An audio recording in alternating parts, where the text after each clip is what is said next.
Bonjour à tous et bon sabbat. J'aimerais commencer le sermon aujourd'hui en lisant un extrait d'un article paru dans le journal Gardien le 5 mars 2015, intitulé « Le monde étrange des présences ressenties ». Et je cite, « Le 20 mai 1916, Ernest Shackleton, Frank Wolseley et Tom Crean ont éteint Stromness, une station ballonnaire sur le côté nord de la Géorgie du Sud. Pour préciser, la Géorgie du Sud est une petite île dans l'océan Atlantique Sud, un peu au nord de l'Antarctique. Il avait marché pendant 36 heures, dans des conditions dangereuses, pour tenter d'atteindre les secours pour le reste de leur groupe. 3 de leurs membres d'équipage étaient coincés du côté sud de l'île. Les autres s'étant échoués sur l'île de l'Éléphant. Pour atteindre la station ballonnaire, les 3 hommes ont dû traverser l'intérieur montagneux de l'île avec seulement une corde et juste un petit outil pour de boire. Et dans un voyage que peu avaient à tenter auparavant ou depuis. En atteignant Stromness, ils ont réussi à sauver tous les hommes qui restaient de cette expédition impériale transantarctique infortunée. Ils n'ont pas parlé à l'époque, mais dans les semaines plus tard, les 3 hommes ont été d'une expérience troublante au cours de leur périple. Le sentiment qu'il avait à souvent 4 personnes et non pas 3. 3 hommes, mais il y a un sens qu'il y avait 4. Le 4e, ou le 4e entre guillemets, qui les accompagnait avait la présence silencieuse d'une personne réelle. Quelqu'un qui marchait avec eux à leur côté, jusqu'à la station ballonnaire. Mais pas plus loin. M. Shackleton à 31 était profondément affecté par cette expérience, mais il n'en parlera que très peu au cours des années qui suivront, considérant que c'était quelque chose dont, et je cite, dont on ne devrait jamais parler. Le reste de l'article décrit dans une perspective séculaire ce que nous, dans l'Église de Dieu, appellerons le monde angélique. Dans le cas de M. Shackleton, il s'agissait d'une présence protectrice, un gardien qui les soutenait sur leur chemin. Les anges et un monde spirituel parallèle fonctionnant à côté de nôtre ont fait de l'objet de discussions depuis que les êtres humains sont en vie, bien sûr. Le concept d'ange gardien ou d'une présence ressentie dans les moments de détresse a été attribué au nom séculier maintenant. Il est appelé le facteur de troisième homme. Ce terme a été utilisé pour la première fois par l'écrivain T.S. Eliot dans un article sur l'expérience de Shackleton, et plus tard par M. John Gregor, qui était un explorateur et un auteur qui a étudié ce phénomène pendant des années. Ils prétendent que c'est quelque chose dans notre cerveau qui crée l'expérience. Cependant, M. Greger admet que les recherches ne sont pas concluantes. Voilà. La Bible est remplie de descriptions d'anges et de leur rôle en tant que messagers, protecteurs, défenseurs et instruments de la volonté de Dieu dans les affaires de l'humanité. En grandissant, j'ai entendu des histoires d'événements miraculeux qui, semble-t-il, ne pouvaient être attribués qu'à l'intervention d'un ange. Bien que je n'ai pas d'histoire dramatique à raconter personnellement, j'ai eu le sentiment qu'il y a eu de nombreuses fois où j'ai été protégé quand même dans mon propre manque de sagesse, par un ange, j'imagine. Pourtant, en réfléchissant à mon cheminement spirituel, je ne pense pas avoir souvent pensé aux anges et leur rôle. En fait, je pense que j'ai probablement été influencé de façon négative par les histoires, l'art et les idées populaires fausses concernant les anges. Je me suis souvent demandé pourquoi un Dieu tout-puissant et omniprésent aurait besoin ou voudrait utiliser des anges pour faire quelque chose qu'il ne serait très capable de faire lui-même. Certainement, celui qui est devenu Jésus-Christ et que nous voyons manifester dans l'Ancien Testament est tout à fait capable d'accomplir toutes les choses que les anges font. Nous voyons un exemple de Jésus-Christ dans sa forme préincarnée avec l'exemple de sa visite à Abraham et à Sarah quand il a annoncé la naissance de leur futur enfant et la destruction prévue de Sodome et Gomorrhe. Certains athées ont fait valoir que le monothéisme exige qu'il y ait des anges, que les anges ont des ailes, parce que les hommes ont imaginé que celles-ci soient nécessaires pour communiquer entre Dieu au ciel et l'homme sur la terre. En fait, en 787 après Jésus-Christ, lors du 12e concile de Nicaée, l'Église catholique a officiellement permis la création d'images d'anges, et depuis cette époque jusqu'à aujourd'hui, il semble que toutes les représentations possibles des anges aient été inventées. Depuis les grandes créatures ailées jusqu'aux peintres de la Renaissance qui ont représenté les anges comme des petits-enfants. Bien aussi, il y a des anges dans le 19e siècle qui a l'air comme des frêles figures féminines. Donc il y a toutes sortes d'images.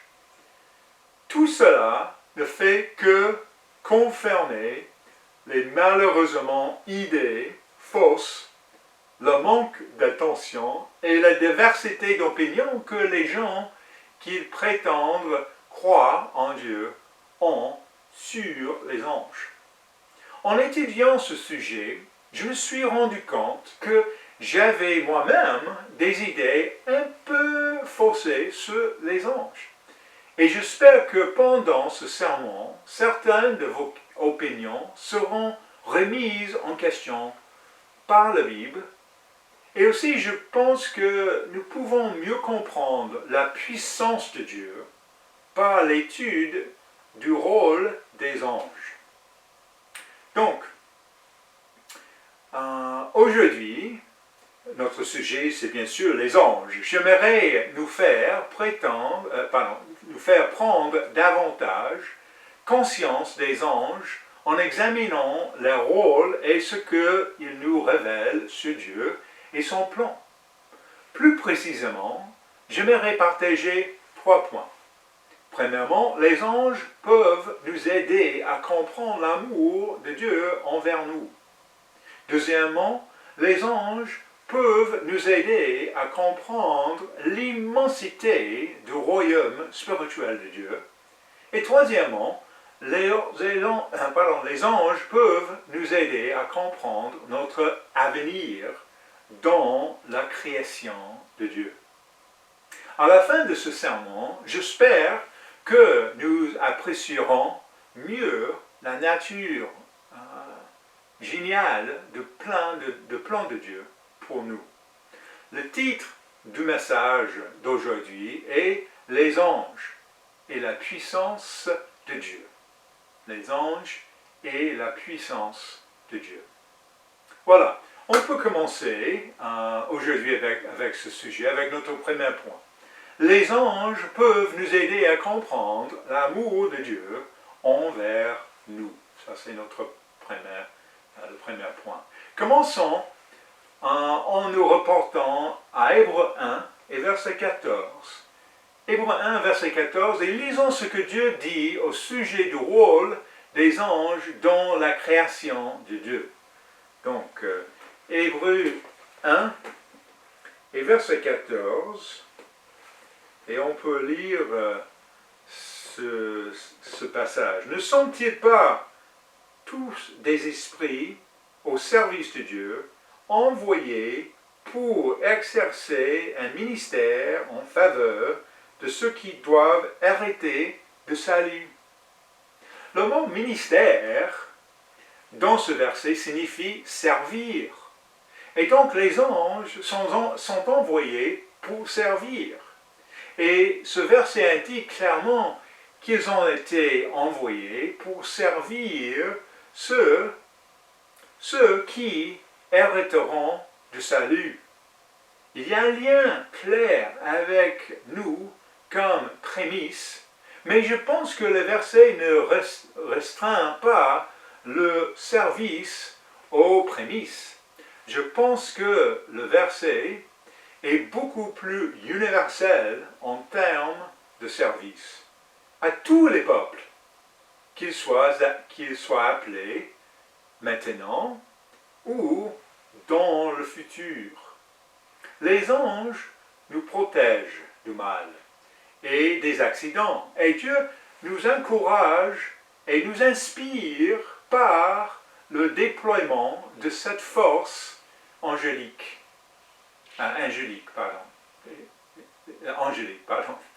Ce déploiement est une façon pour lui d'exprimer son amour pour nous.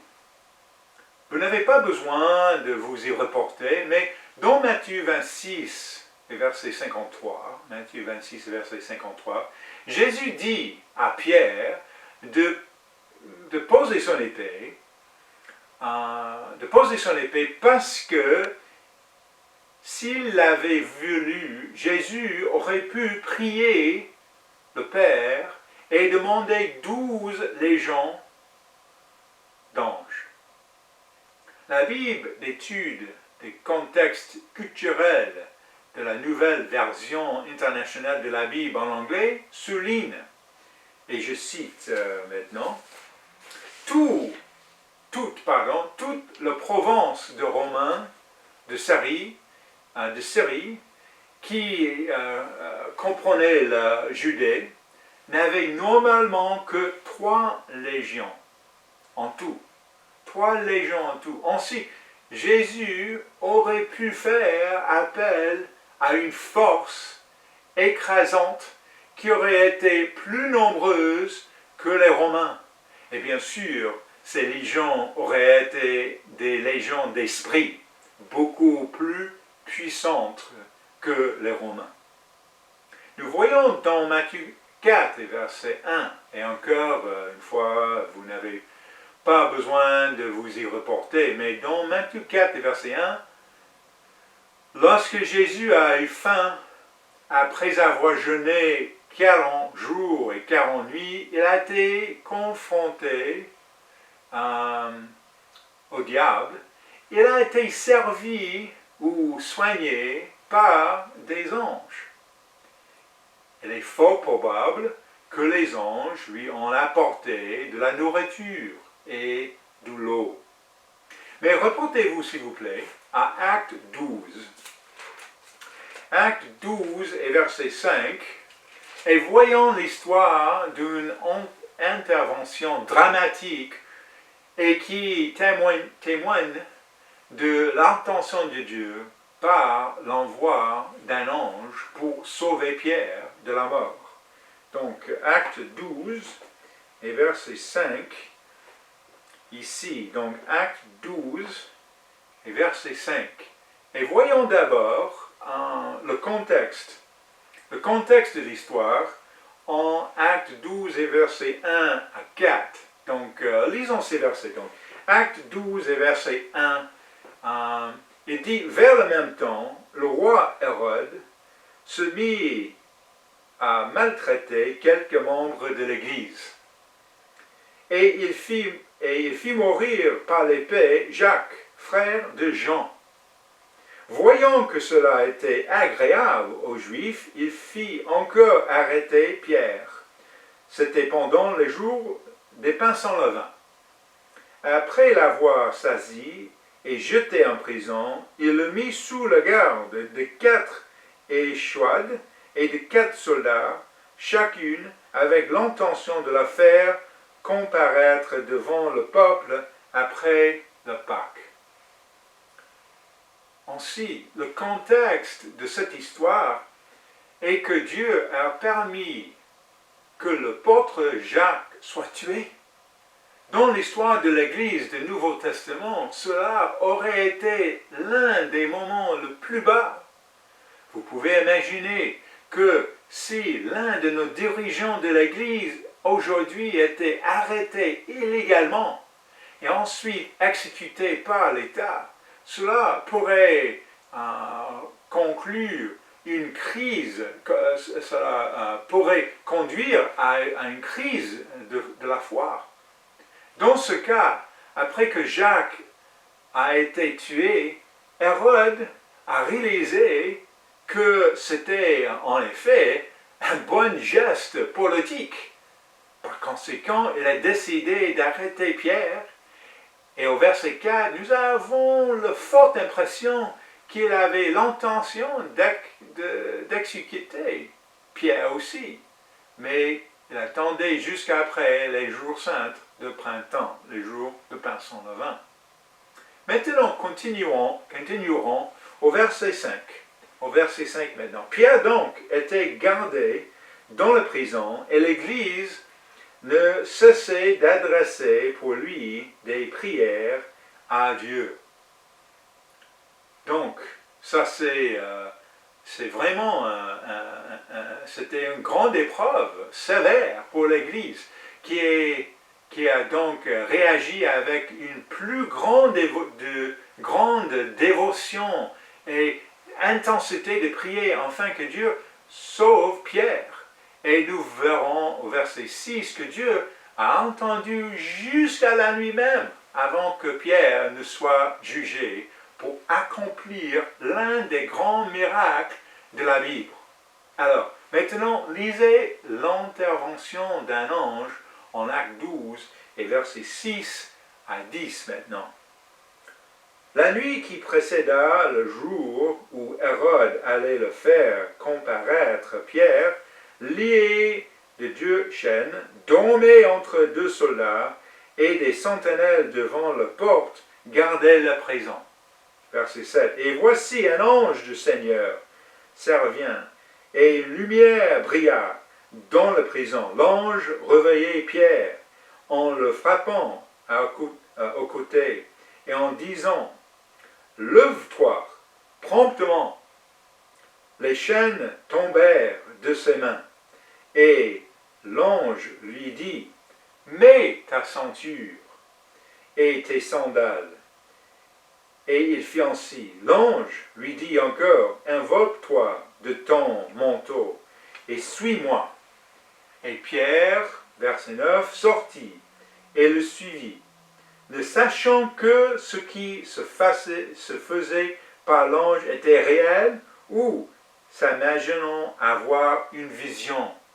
Verset 10. Lorsqu'il repassait le premier garde, puis le second, ils arrivèrent à la porte du fer qui mène à la ville et qui s'ouvre d'elle-même. Devant eux, ils sortirent et s'avancèrent dans une rue. Aussitôt l'ange quitta Pierre. Incroyable. Il a dit au verset 9 que Pierre ne savait pas que ce qui se passait avec l'ange était réel. Et je pense que si ça nous arrivait, on pourrait dire la même chose. Il pensait vraiment que c'était juste un rêve.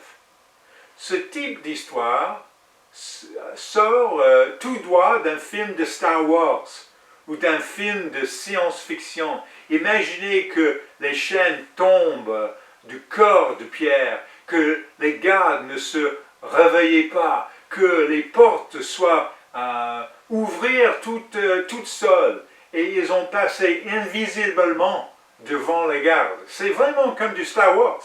Considérez le grand choc de l'exécution de Jacques.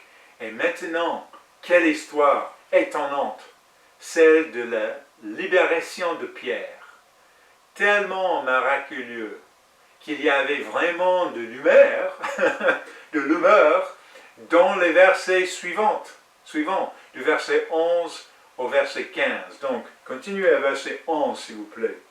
Revenu à lui-même, Pierre dit, « Je vois maintenant d'une manière certaine que le Seigneur a envoyé son ange et qu'il m'a délivré de la main d'Hérode et de tout ce que le peuple juif attendait. » Verset 12. Après avoir réfléchi, il se dirigea vers la maison de Marie, mère de Jean, surnommé Marc, où beaucoup de personnes étaient réunies et priaient. Il frappa à la porte du vestibule, et une servante nommée Rhoda s'approcha pour écouter. Elle reconnut la voix de Pierre, et dans sa joie, au lieu d'ouvrir, elle courut annoncer que Pierre était devant la porte. Ils lui dirent, « Tu es folle », mais elle affirma que les choses étaient ainsi. Et ils dirent, « C'est son ange !» Cependant Pierre continuait à frapper. Ils ouvrirent et furent étonnés de le voir. Il y a de l'humeur ici, mais il y a aussi quelque chose d'intéressant sur ce que nos ancêtres spirituels pensaient concernant les anges.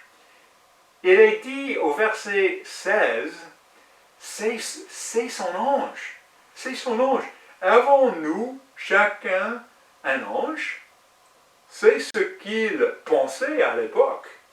Au minimum, ils ont pensé que c'était une intervention de la part des anges, mais pas assez pour croire que Pierre pourrait être à la porte. Finissons l'histoire dans le reste du verset 16, comme j'ai lu. Cependant, il dit, Pierre continuait à frapper. Il ouvre et furent étonnés de la voir.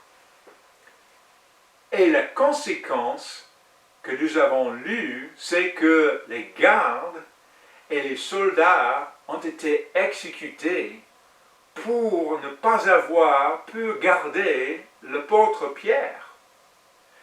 Je dois dire, entre parenthèses ici, que nous devons aussi être reconnaissants pour l'espérance de la seconde résurrection ou la deuxième résurrection pour des gens comme ces pauvres gardiens dans cette histoire. Ils n'ont rien fait de mal. ils ont souffert à cause de cette histoire miraculeuse, encourageante de Dieu, à un plan pour eux aussi. Donc, les gardiens même pas avoir une chance dans le royaume de Dieu. Et puis, au verset 23, regardez verset 23, nous voyons que c'est un ange qui frappe Hérode pour son péché aussi. Donc, on peut lire ça dans verset 3. Au même instant, il dit, un ange du Seigneur le frappa parce qu'il n'avait pas donné gloire à Dieu et expira rongé de verre. En résumé donc, ce qui commence par ce qui semble être un bon coup politique de la part d'Hérode au début du chapitre 12 se termine par sa mort et l'un des grands miracles de l'Église primitive comme nous le voyons à la conclusion du chapitre. Je voudrais conclure ce point par la question de savoir pourquoi Pierre a été sauvé et non Jacques. Pourquoi Dieu intervient-il pour certains et pas pour d'autres? En considérant ce point, je voudrais partager l'histoire d'un autre miracle. C'est une histoire de quelqu'un à Bordeaux lors de la fête de l'année dernière. J'ai parlé avec mon neveu, je sais probablement à Bordeaux à cet instant, mais en France, et il partageait une expérience qu'il a vécue il y a quelques années. L'événement qu'il décrit s'est produit 3 jours après qu'un autre membre de l'Église a été tué dans un accident de voiture. Alors que mon neveu conduisait et approchait un virage, il a vu une autre voiture qui s'approchait dans le virage et a heurté quelque chose qui a fait que la voiture a perdu le contrôle et a volé dans les airs juste devant lui. La mort de son ami proche dans l'église, 3 jours plus tôt, était dans son esprit.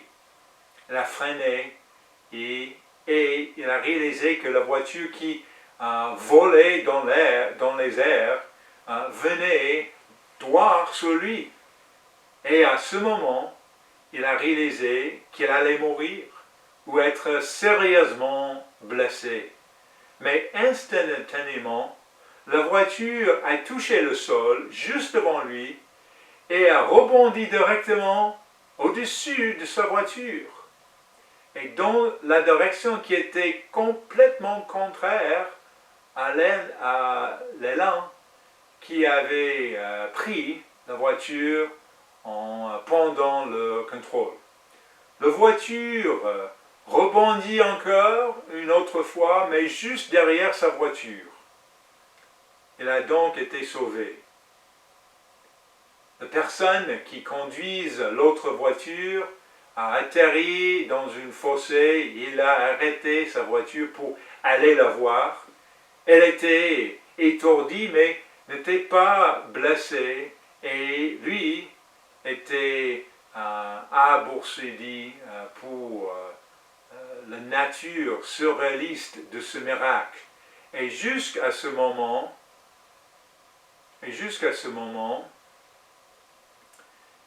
il se demande pourquoi Dieu a épargné sa vie et pas celle de son meilleur ami. Je sais que les circonstances ne sont pas les mêmes, mais je suis sûr que Pierre s'est demandé pourquoi il a été sauvé et pas Jacques.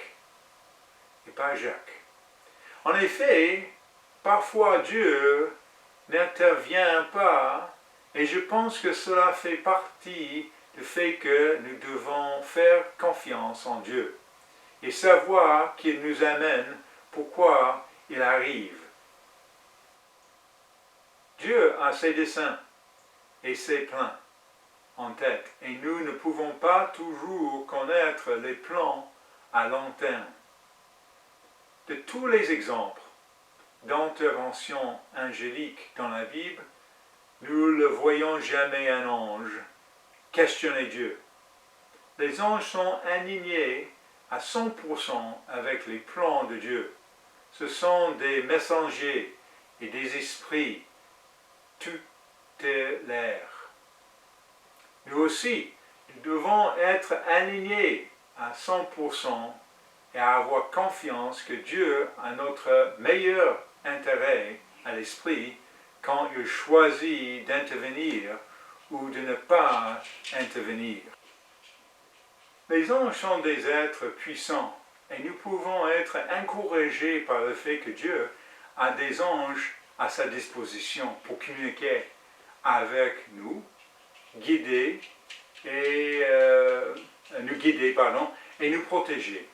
Les anges nous aident à comprendre l'amour de Dieu et à prendre soin de nous. Voilà, passons à notre deuxième point. Notre deuxième point maintenant, c'est que les anges peuvent nous aider à comprendre l'immensité du royaume spirituel de Dieu. L'immensité du royaume spirituel de Dieu. Dans les cercles scientifiques, on discute régulièrement de la question de savoir si nous sommes seuls dans l'univers. J'ai parlé dans des sermons passés de paradoxe de Fermi, qui demande pourquoi, si l'univers est si plein d'étoiles, des planètes, nous n'avons pas encore rencontré des extraterrestres. Après 50 ans de recherche de la vie dans l'univers, nous, les humains, ne sommes pas plus près de découvrir la vie en dehors de cette planète. Dans l'Église, nous avons enseigné qu'il est très peu probable qu'il y avait d'autres êtres physiques en dehors de la planète Terre, car cela serait incompatible avec la signification du sacrifice de Jésus-Christ pour toute l'humanité. Cependant, nous ne devrions pas confondre le manque de vie physique en dehors de cette planète avec le manque de vie spirituelle. L'univers est plein de vie spirituelle, plein de vie spirituelle. Retournons à Daniel 7, versets 9 à 10.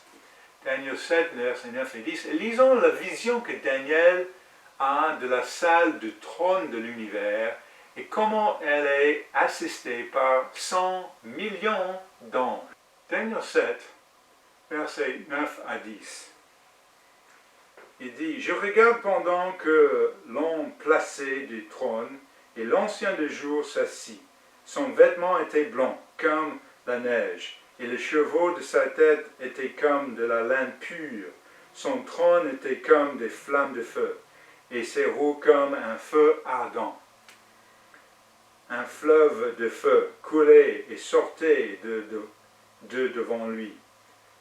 1000 milliers le servaient, et 10 000 millions se tenaient à sa présence. Le juge s'assire, et les livres furent ouverts. » Daniel décrit le nombre d'anges ici comme était 1000.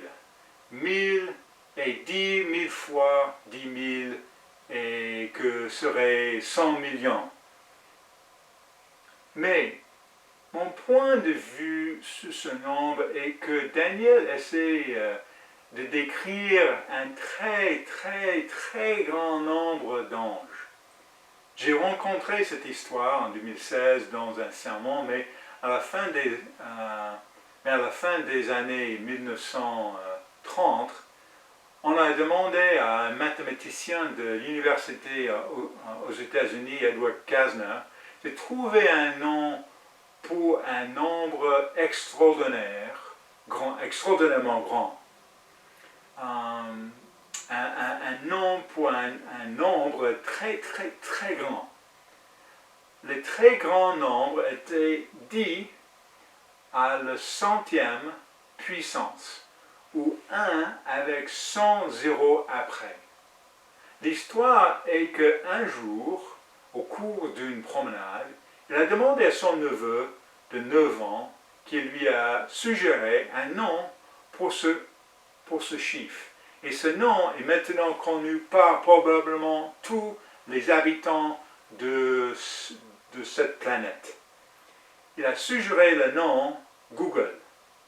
C'est vrai que le nom Google a apparemment été choisi par un petit garçon de 9 ans.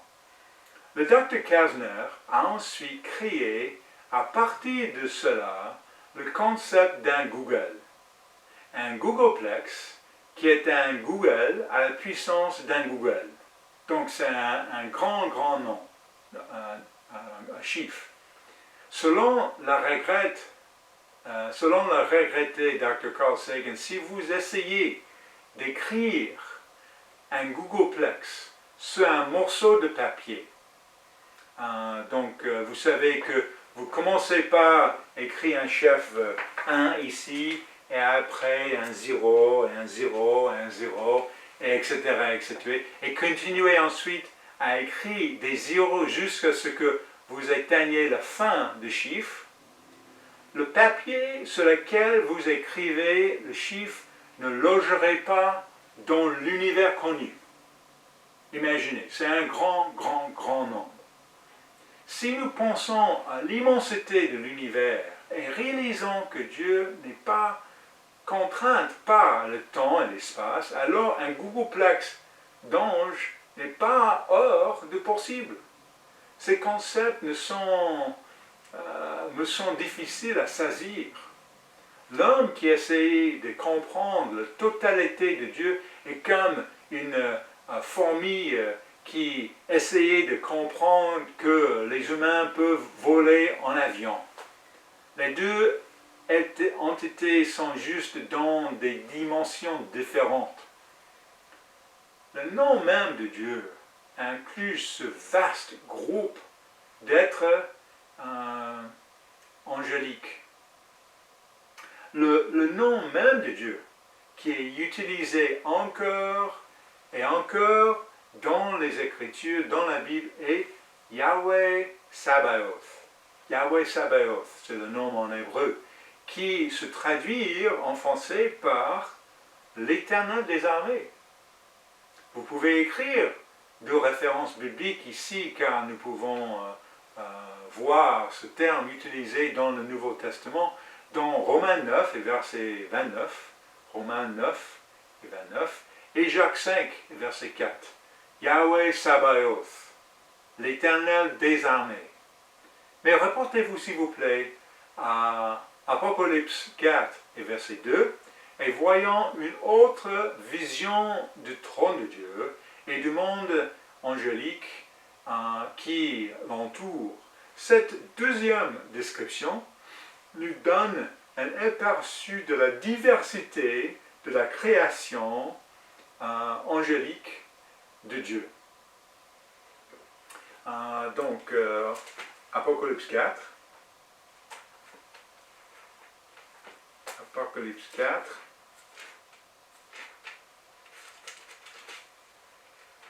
Apocalypse 4 et verset 2. Il dit, aussitôt, je fus saisi par l'Esprit, et voici, il y avait un trône dans le ciel, et sur ce trône, quelqu'un était assis. Celui qui était assis avait l'aspect d'un pierre, de jaspe et de sardone, et le trône était environné d'un arc-en-ciel semble à l'émeraude. Autour du trône, je vis 24 trônes, et sur ces trônes, 24 vieillards assis, revêtus de vêtements blancs, et sur leurs têtes des couronnes d'or. Donc, voilà, c'est vailleur. Et il décrit la situation devant ce trône ici. Ainsi, nous comprenons à partir de ce verset qu'il y a 24 êtres angéliques sur des trônes autour du trône de Dieu. Mais il y a aussi d'autres êtres. Continuons au verset 5, ici, au verset 5. Du trône sortent des éclairs, des voix et des coups de tonnerre. Devant le trône brûlent 7 lampes ardentes, qui sont les 7 esprits de Dieu. Les 7 esprits de Dieu. Donc ça c'est aussi, il y a en plus des 24 veillards, il y a également 7 êtres angéliques. Et maintenant, remarquez le verset 6 qui montre qu'il y a des encore d'autres êtres qui y sont également ici. Donc maintenant, pour continuer verset 6, il y a encore devant le trône comme une mer de verre, semble du cristal. Au milieu du trône et autour du trône, il y a 4 êtres vivants remplis devant et derrière. Une autre sorte d'être. Il y a donc aussi ces 4 êtres vivants. Nous voyons au verset 8 que ces 4 êtres vivants ont chacun 6 ailes. Ce qui pourrait signifier qu'ils sont un type de séraphin décrit dans Isaïe 6. En plus de 24 veillards, de 7 esprits et des 4 êtres vivants, nous pouvons aussi voir dans Ézéchiel 1 et Ézéchiel 10 la description d'anges appelés les chérubins, qui ont 4 ailes et des mains sous les ailes. Nous savons aussi qu'il y a des anges très puissants qui sont nommés dans la Bible. L'un s'appelle Michael et un autre Gabriel. Bien sûr, il y avait un troisième, Lucifer, qui devenait Satan. Nous savons aussi que la grande majorité du temps où nous voyons des anges décrits dans la Bible, ils sont décrits simplement comme des hommes, sans ailes, ou l'indication spéciale qui sont différents de nous. C'est juste comme des hommes. Je pense après avoir lu ces passages, nous pouvons commencer à nous faire une idée de la diversité, de l'immensité et de plénitude du monde angélique de Dieu. Si jamais vous vous sentez seul, j'espère que vous pourriez revenir à ces versets et réaliser que l'univers n'est pas seulement rempli de la présence de Dieu, mais qu'il est rempli des représentants de Dieu aussi comme des anges. Dans 2 Rois 6, verset 17, on nous raconte comment Élisée a ouvert les yeux de son serviteur pour qu'il voie la vaste armée spirituelle qui les protégerait des messagers du roi de Syrie.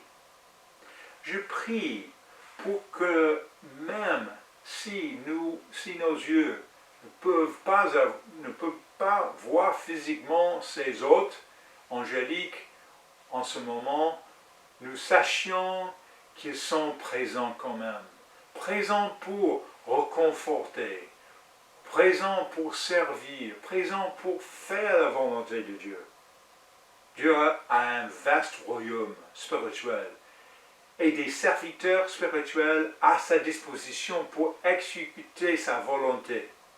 L'étude de ces hôtes angéliques nous aide à comprendre la puissance de Dieu et comment il choisit d'exécuter sa puissance. Passons maintenant à notre troisième point. Les anges peuvent nous aider à comprendre notre avenir dans cette création de Dieu, dans la création maintenant et le royaume à venir. Donc reportez-vous s'il vous plaît à Hébreux 2 et verset 5. Hébreux chapitre 2 et verset 5.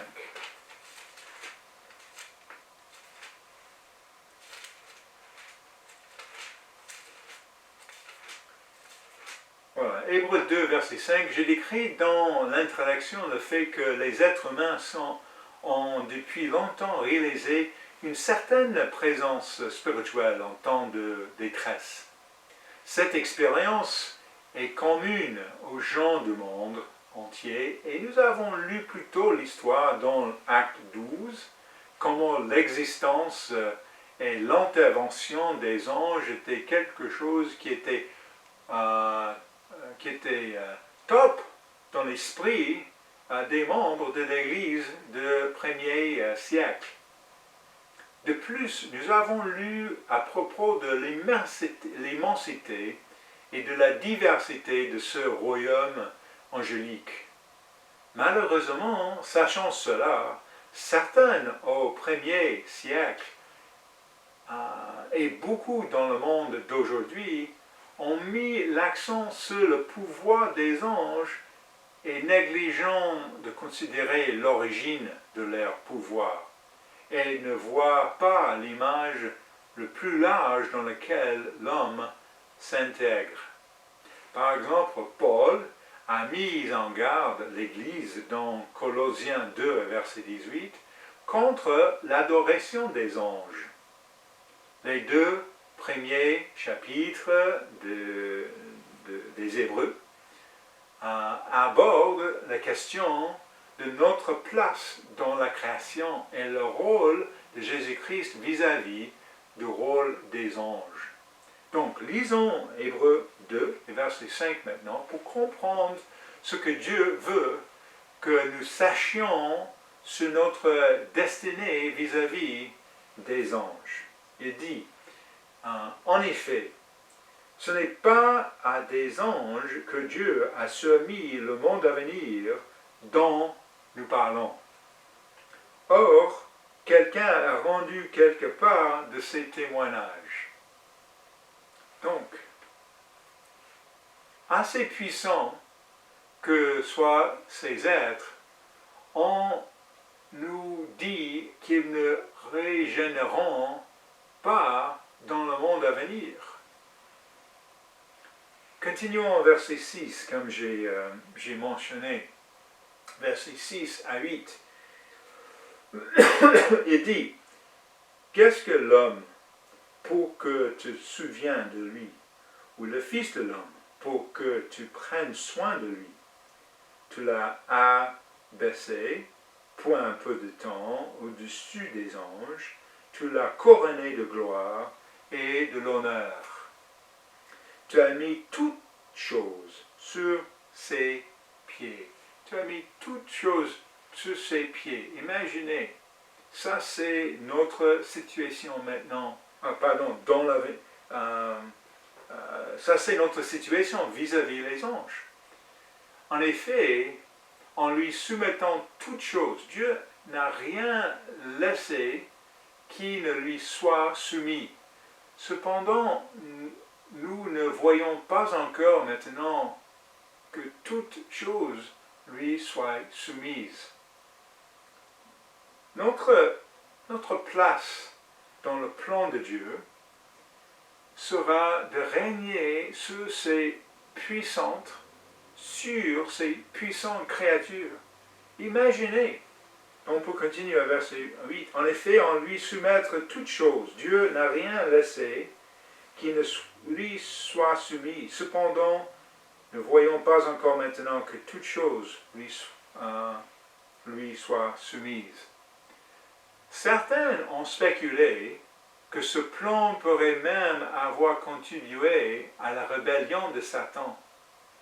Il aurait pu être très contrarié en réalisant que des êtres faibles et physiques comme nous seraient finalement au-dessus de lui.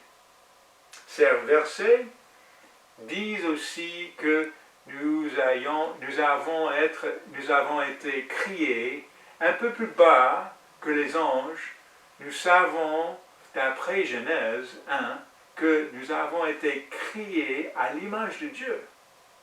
Mais je ne pense pas que cela signifie que les anges n'ont pas de personnalité. Je ne pense pas que cela signifie qu'ils n'ont pas de qualité unique qui les distinguerait les uns des autres. Donc, je crois que chaque ange a une personnalité quand même. Par exemple, dans Apocalypse 12, il nous est dit qu'un tiers des anges se sont rebellés. Cela signifie que les anges ont le libre arbitre pour prendre leurs propres décisions. En outre, dans Job 38, verset 7, il est dit que les anges ont chanté de joie à la création de l'univers, ce qui signifie qu'ils ont éprouvant des émotions aussi. Enfin, dans Ézéchiel 28, verset 17, Ézéchiel nous dit que Lucifer a été corrompu par la sagesse qu'il possédait, ce qui signifie que les anges ont de l'intelligence. Donc, les anges ont le libre arbitre, ils ont des émotions, ils ont d'intellect, ce qui signifie qu'ils sont très conscients de notre avenir et de leur avenir aussi. Et pourtant, les trois tiers d'être eux ont accepté de suivre Dieu et ont confiance qu'il a leurs intérêts à cœur. Je crois que le monde angélique reflète la beauté et la créativité de Dieu, le Père, et de Jésus-Christ, et que ces êtres ont une qualité unique, distincte, en tant qu'être individuel. Finissons le pensée ici, dans Hébreu 2 et verset 9 maintenant. Hébreu 2, verset 9. Mais celui qui a été abaissé pour un peu de temps au-dessus des anges, Jésus, nous le voyons couronné de gloire et d'honneur à cause de la mort qu'il a soufferte. Ainsi, par la grâce de Dieu, il a souffert la mort pour nous, tous.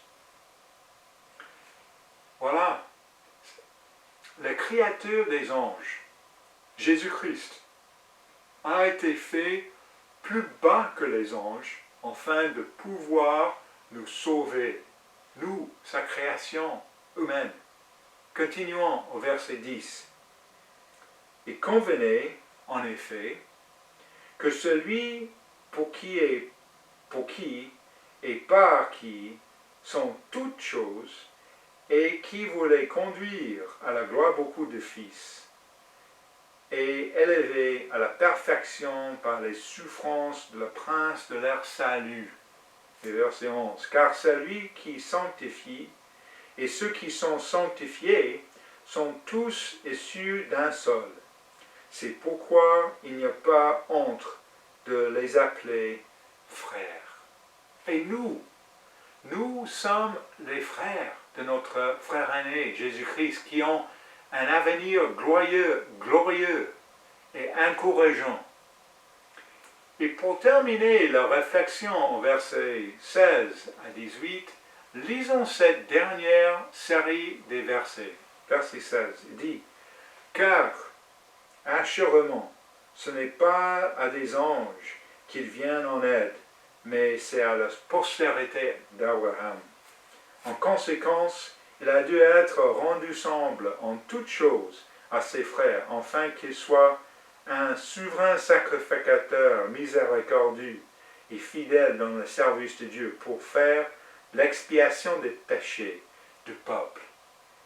Car du fait qu'il a souffert lui-même et qu'il a été tenté, il peut secourir ceux qui sont tentés. » Quand nous pouvons imaginer le but impressionnant du royaume angélique, je pense qu'un enseignement comme celle-ci peut être très, très encourageant pour montrer quel genre de puissance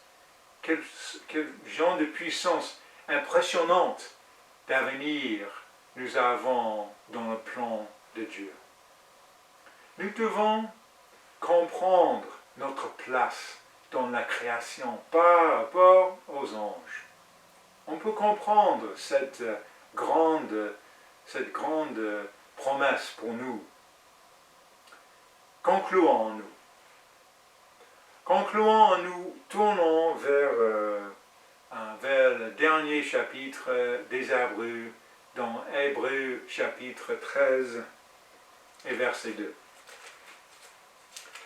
Chapitre 13, verset 2 dit « N'oubliez pas l'hospitalité, car en exerçant, quelques-uns ont logé des anges sans le savoir. » Nous pouvons étudier les anges et à être étonnés de leur puissance.